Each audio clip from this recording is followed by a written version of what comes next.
نحمده ونصلي على رسوله الكريم اما بعد فقد قال نبينا صلى الله عليه وسلم ايما رجل صبر على سوء خلق امراته آتاه الله من الاجر ما اوتي ايوب عليه السلام على بلائه وايما امرأة صبرت على سوء خلق زوجها آتاها الله من الاجر مثل ما اوتي آسيا امرأة فرعون وکان رسول اللہ صلی اللہ علیہ وسلم شدید اللطف بالنساء او کما قال علیہ الصلاۃ والسلام۔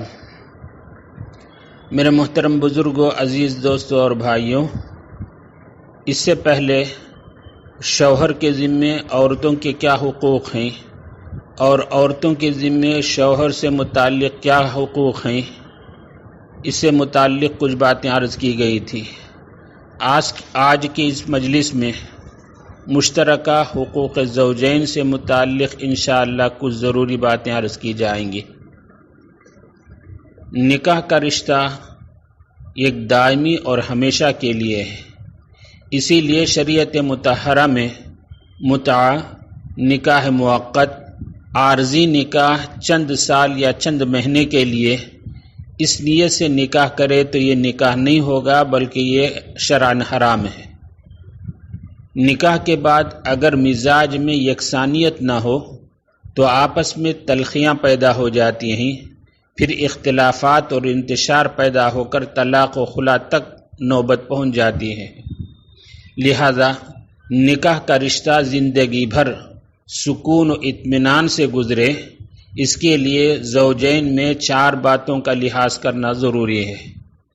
پہلی بات، زوجین کے درمیان آپس میں الفت و محبت پیدا ہو۔ نکاح اللہ کی ایک عظیم نعمت ہے۔ نکاح کا رشتہ محبت کا رشتہ ہے۔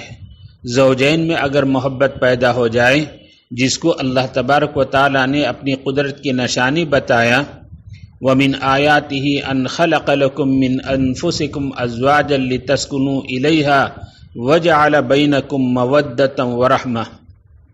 لہذا آپسی محبت کی وجہ سے ایک دوسروں کی غلطیوں کو نظر انداز کرنا آسان ہو جاتا ہے۔ مشہور مقولہ ہے، حُبُّكَ الشَّيْءُ يُعْمِي وَيُصِمُّ، یعنی کسی چیز کی محبت تجھ کو اندھا و بہرا کر دیتی ہے۔ اس لیے دیکھا جاتا ہے جہاں نکاح کے بعد محبت قائم ہو، شیطان کو وہاں اختلاف و انتشار پیدا کرنے کی جرأت نہیں ہوتی۔ ایک دوسری بات، نکاح کے بعد آپس میں ایک دوسرے کے حقوق کی ادائیگی کا اہتمام ہو۔ اس سے پہلے کی مجلسوں میں جو بتایا گیا، شرعاً شوہر کے اوپر کیا کیا حقوق عائد ہوتے ہیں، اسی طریقے سے بیوی کے ذمے شریعت نے کیا کیا حقوق متعین کیے ہیں، اس کی ادائیگی کا خود نکاح کے ادائیگی کا اہتمام کریں تو انشاءاللہ نکاح کے رشتے کو یہ استوار و مضبوط کر دے گی۔ اس کے برخلاف جہاں خود اپنے ذمے جو حقوق ہیں ان کی ادائیگی کی فکر و اہتمام نہ ہو بلکہ دوسرے سے صرف حقوق کا مطالبہ کرتے رہیں تو یہ اختلاف کا سبب بن جاتا ہے۔ ایک تیسری بات، زوجین کے دلوں میں تقوی، پرہیزگاری اور اللہ کا خوف ہو۔ اللہ کے خوف و تقوی کے بغیر نکاح کے رشتے کو نبھانا مشکل ہے۔ اسی لیے نکاح کے خطبے میں عام طور پر 3 آیتیں پڑھی جاتی ہیں جس کو آپ لوگوں نے بار بار سنا ہو۔ یا ایھا الناس اتقوا ربکم، دوسری آیت یا ایھا الذین آمنوا اتقوا اللہ حق تقاتہ، تیسری آیت یا ایھا الذین آمنوا اتقوا اللہ وقولوا قولا سدیدا۔ غور فرمائیں، ان تینوں آیتوں کے اندر تقوی کا حکم موجود ہے۔ اتقوا اتقوا اتقوا، یعنی اللہ سے ڈرو، اللہ سے خوف کرو۔ تو معلوم ہوا نکاح کے خطبے میں یہ جو آیتیں پڑھی جاتی ہیں اس کا مقصد یہ ہے کہ نکاح کا رشتہ تقوی اور پرہیزگاری اور اللہ کے خوف کے بغیر نبھانا مشکل ہے۔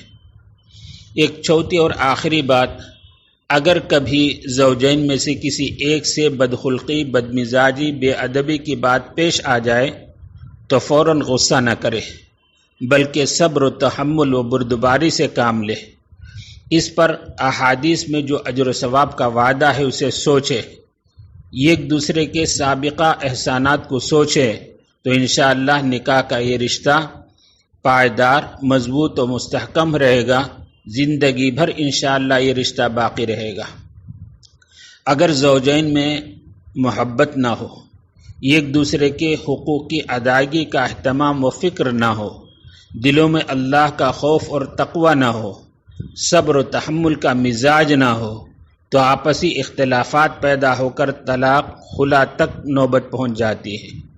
اسی لیے دیکھا جاتا ہے آج کل سرکاری عدالتوں میں ہو یا دارالقضاء و محکمہ شریعہ میں ہو یا شرعی پنچایتوں میں، زوجین کے مقدمات، نکاح و طلاق سے متعلق مقدمات کثرت سے پیش آتے رہتے ہیں، جبکہ پچھلے زمانے میں یہ بات نہیں تھی۔ ذرا ٹھنڈے دل سے ایک دوسرے کے احسانات کو سمجھیں۔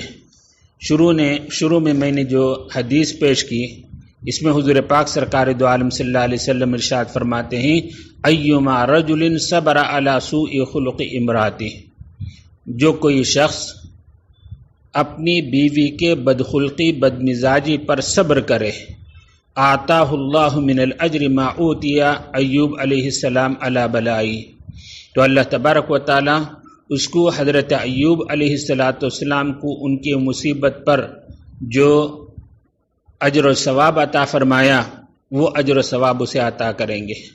اور اس کے برخلاف جو کوئی عورت اپنے شوہر کی بدخلقی پر صبر و تحمل سے کام لے، اللہ تبارک و تعالی اس کو ویسا اجر و ثواب عطا فرمائے گا جیسے کہ فرعون کی بیوی آسیہ کو عطا فرمایا۔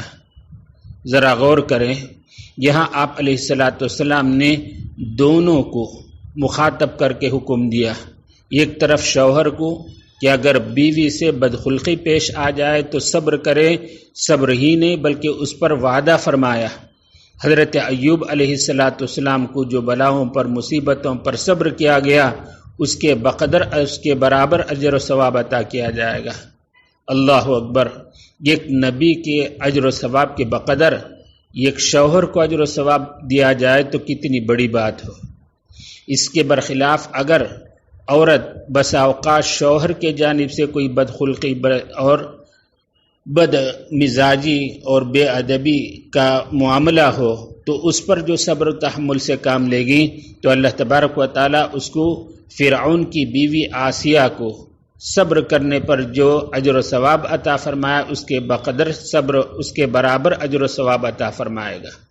تو آپ علیہ السلام نے دونوں کو ہدایت دی کہ ایک دوسرے کے ساتھ صبر سے کام لیں۔ اس کے ساتھ آپ علیہ السلام کی عادت شریفہ اس حدیث کے اندر ذکر کی گئی، کان رسول اللہ صلی اللہ علیہ وسلم شدید اللطف بالنساء، کہ حضرت صلی اللہ علیہ وسلم عورت کے ساتھ بے حد مہربان اور نرم و خو تھے۔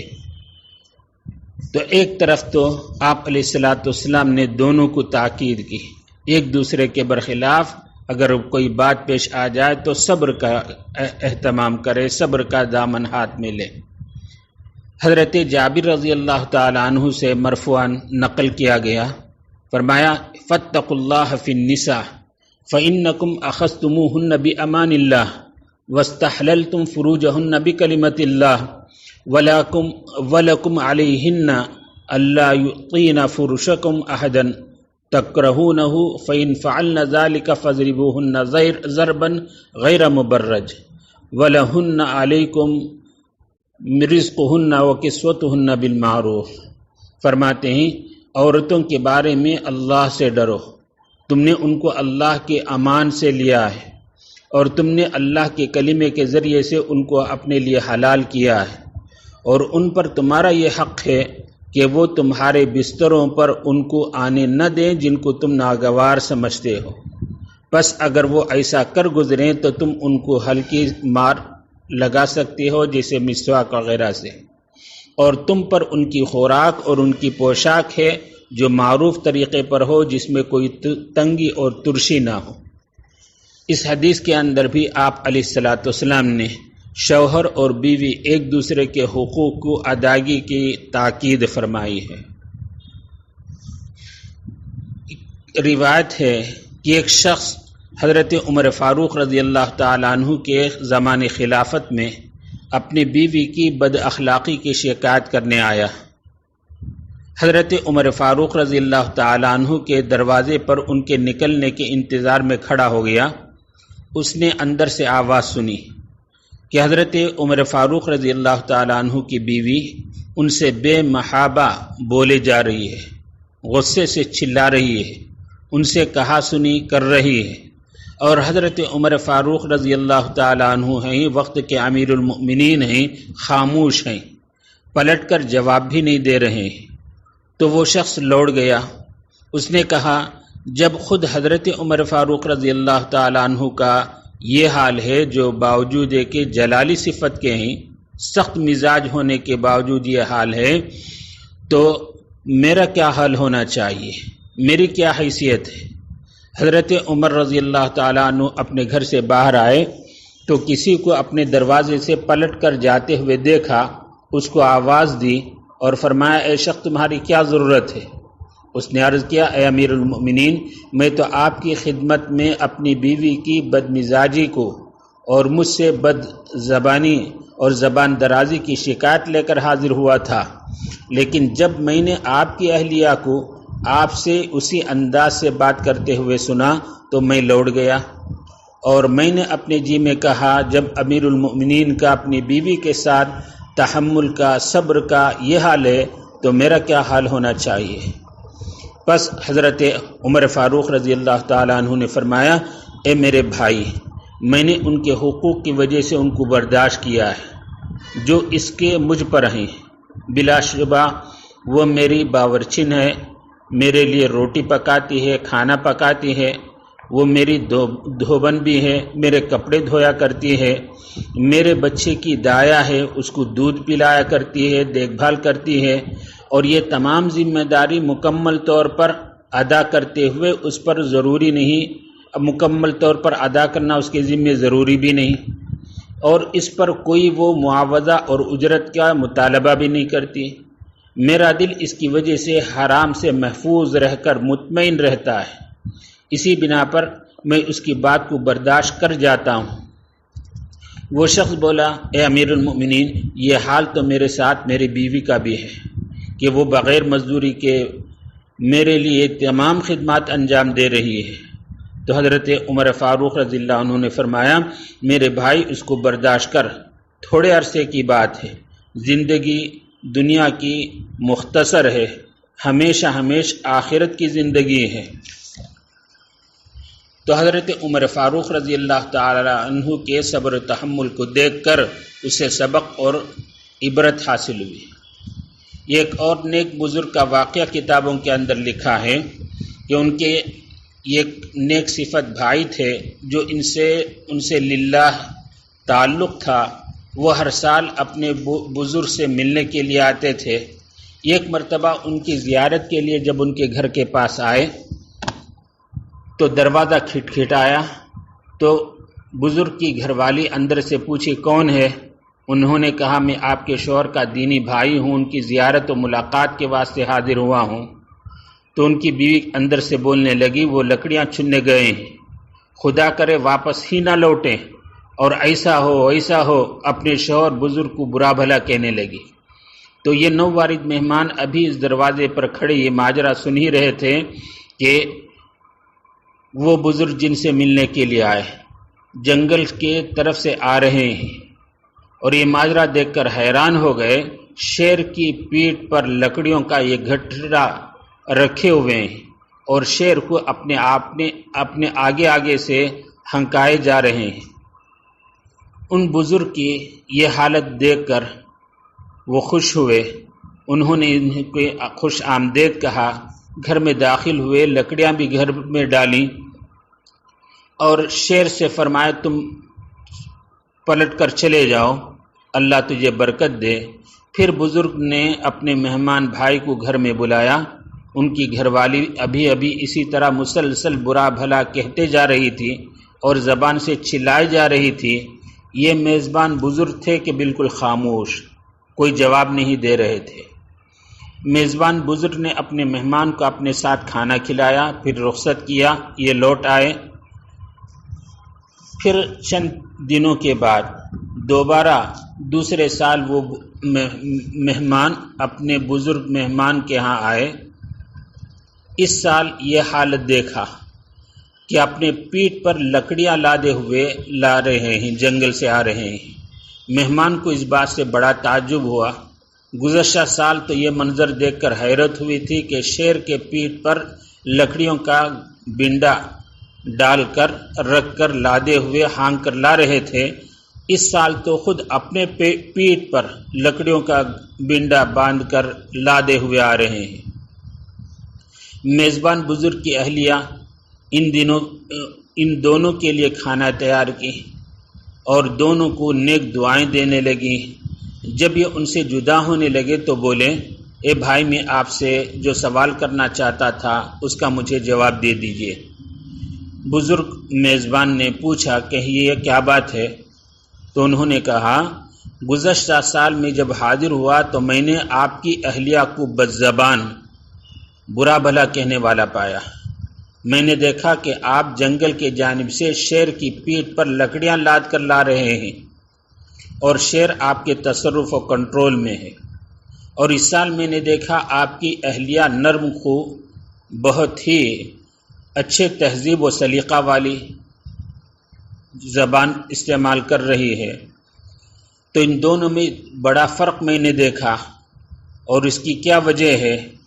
تو انہوں نے کہا کہ پہلی گزشتہ سال جو بیوی تھی وہ انتقال ہو گئی، اس کے بعد میں نے اس دوسری بیوی سے نکاح کیا ہے۔ یہ بہت نیک، بہت نرم خو، بہت اچھے اخلاق والی تھی۔ تو گزشتہ سال جو بیوی تھی وہ بدخلق و جھگڑالو، وہ وفات پا گئی۔ اس کے بدخلقی پر میں نے صبر کیا تو اللہ تعالیٰ نے شیر کو میرے لیے مسخر کر دیا، میرے لیے قابو میں کر دیا، جس کو تم نے دیکھا۔ وہ اپنی پیٹھ پر لکڑیاں لادے ہوئے تھا۔ یہ سب کچھ میرے اپنی بیوی کے پر صبر و تحمل اور برداشت کرنے کا نتیجہ تھا۔ جب اس کا انتقال ہو گیا تو میں نے اس نیک خاتون سے شادی کی، میں نے اسے راحت و آرام میں ہوں، لیکن شیر مجھ سے دور ہو گیا اور میں اپنی ہی پیٹھ پر لکڑیاں لادنے پر مجبور و محتاج بن گیا، اس نیک بابرکت فرما بردار بیوی کی وجہ سے۔ یہ واقعہ کتاب الکبائر میں لکھا ہوا ہے۔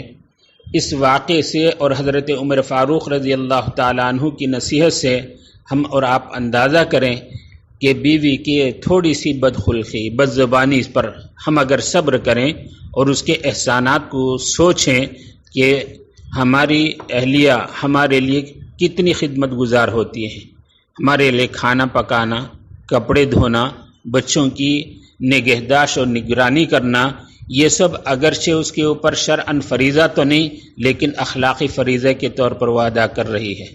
اگر اس سے کوئی ناشائستہ حرکت ہو جائے، بدخلقی، بدمزاجی سے وہ پیش آ جائے، تھوڑا سا صبر و تحمل سے اگر ہم کام لیں تو انشاءاللہ اس کی وجہ سے دنیا کے اندر بھی اللہ تبارک و تعالیٰ کے انعامات اور احسانات ہم پر وارد ہوں گے، آخرت کے اندر تو صبر و تحمل کا عظیم اجر اور ذخیرہ ہمارے لیے اللہ تعالیٰ تیار کر رکھا ہے۔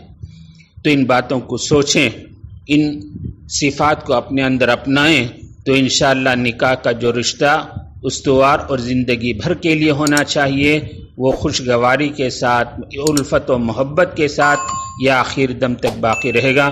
اللہ تبارک و تعالی ہمیں اور آپ کو اور تمام سننے والوں کو ان باتوں پر